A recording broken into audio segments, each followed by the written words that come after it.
comme je fais à choisir 3 joueurs si je ne l'ai pas sous la main, et je jouerai le 15 décembre. Donc, dans ce point de vue-là, je vais essayer de les suivre dans leurs propres matchs, dans les propres clubs, et après, je vais faire un choix pour ne pas faire une erreur d'élimination des 3 joueurs qui doivent rester à la maison.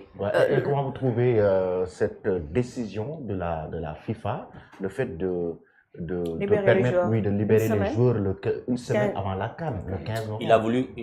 Il a compliqué les plans de tout le monde. Évidemment, les fédérations, ils avaient déjà fait un programme organisatif de matchs amicaux. On sait très bien que les matchs amicaux, c'est pas facile de les organiser entre pays, donc il faut bien se prendre en avance. Et à ce moment-là, on va faire quoi? On va faire les matchs amicaux. J'ai lu contre la Tunisie, si je ne me trompe pas, c'était annulé. On va avec qui? Avec les U20. Vu que ce n'est pas une date FIFA, les matchs amicaux, on va faire quoi? Donc, du coup, je pense qu'il a un peu créé des problèmes à tout le monde. Et ça crée des problèmes, ça chamboule complètement. Complètement. La programmation, le marketing, la communication, le plan sportif, le plan organisatif. Et ça aussi, je pense qu'il a aussi donné un problème financier. Parce que les matchs amicaux, ils apportaient quelque chose, les droits TV, ils apportaient quelque chose, et tout le marketing et la communication. Donc, si vous voulez, il a donné vraiment... Moi, je n'ai pas d'explication. En tout cas, parce que les matchs amicaux, ça crée de l'argent qui entre dans les caisses des fédérations. Ces matchs amicaux. Et la préparation, sportivement parlant, la préparation, elle est importante. On ne peut pas arriver 4 jours avant dans une manifestation internationale, 4 jours avant.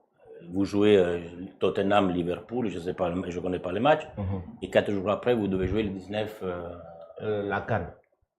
En termes de préparation, c'est ça. Et s'il se blesse, si le sélectionneur il donne la liste, il laisse 3 joueurs à la maison, et le 15 après-midi, je me blesse. Je fais quoi? C'est vrai. Je dois appeler l'autre que j'avais mis de côté, viens. Mais est-ce que ce n'est pas à la CAF de quand même défendre les intérêts des joueurs africains? Je ne veux pas rentrer dans ce domaine politique, laissez-moi dire, s'il vous plaît. Mais sûrement, il y aura quelqu'un qui doit se faire sentir. Oui. Et ce qui est déplorable, c'est que jusqu'à présent, aucune fédération n'a fait un communiqué, n'a sorti un communiqué pour déplorer cette situation. Qui ose? Voilà. Aucune fédération africaine. Quelle fédération va prendre? Peut-être Cameroun. Peut-être Cameroun. Avec le Cameroun avec mais pour le reste, je ne pense pas. C'est la CAF qui devait faire ça à leur place. Mais la CAF n'a pas Si la CAF n'a pas sorti de communiqué, je pense que les autres fédérations vont le faire. Peut-être le Cameroun avec Eto'o, mais je ne pense pas pour le reste. On s'attendait déjà à la CAF, de sortir un communiqué pour déplorer la situation.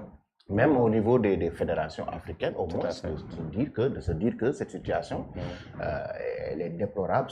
Comme il dit, c'est fatigant pour le joueur lui-même qui joue, qui doit jouer une compétition en une semaine de préparation, mais aussi c'est fatigant pour l'entraîneur qui doit faire son choix.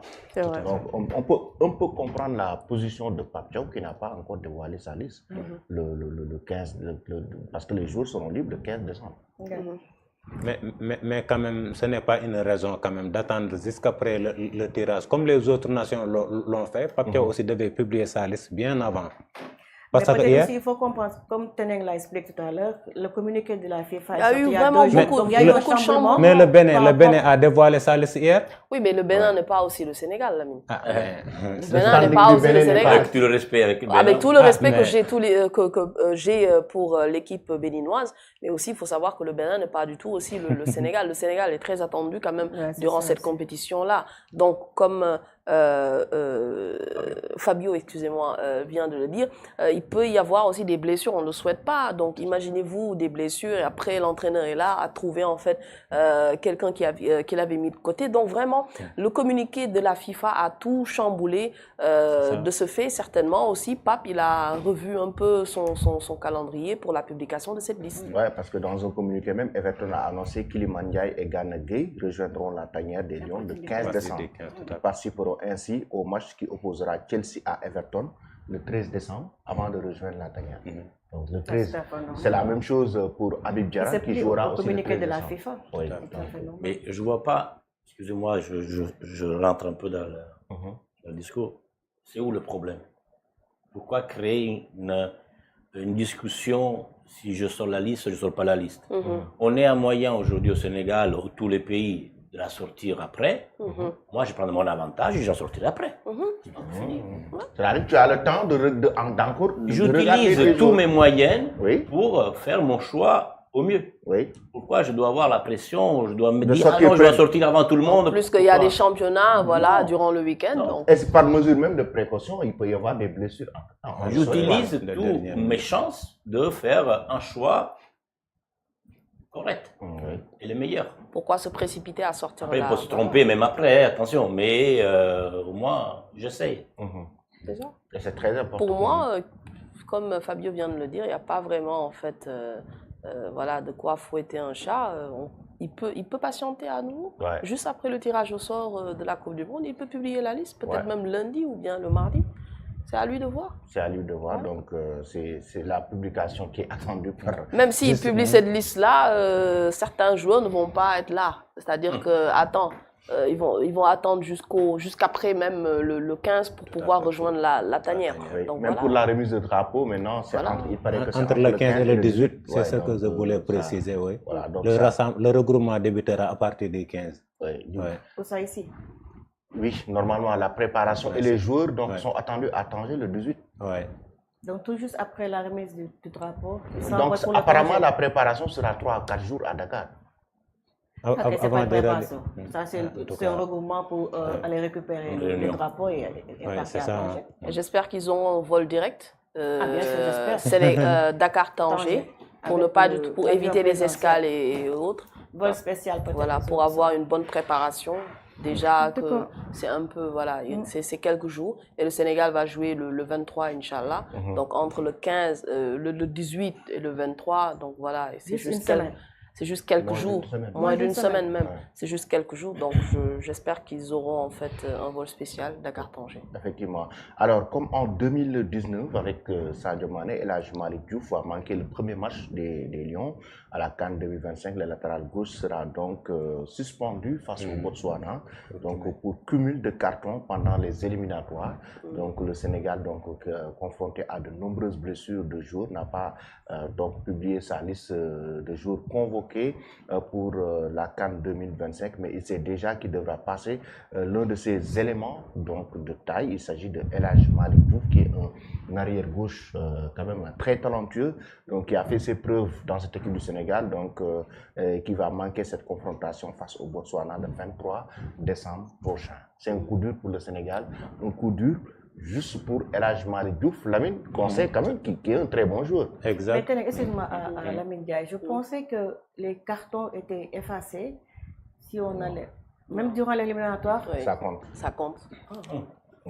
Il a eu cumul de cartons. C'est un cumul de cartons. Lors des éliminatoires, raison pour laquelle il est suspendu le premier match. Il va manquer le premier match. Contre le Botswana.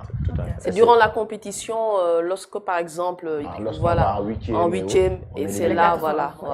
Mais il a eu cumul de cartons jaunes, malheureusement, raison pour laquelle il est suspendu. Donc, pour ce premier match, c'est un coup dur pour Pape Thiaw. Oui, un coup dur pour Pape Thiaw. Bon, comme tu viens de le dire, El Hadji Malick Diouf avait écopé de 2 cartons jaunes lors du match face à la Burundi à l'aller comme au retour, ce qui fait qu'il sera suspendu pour le premier match.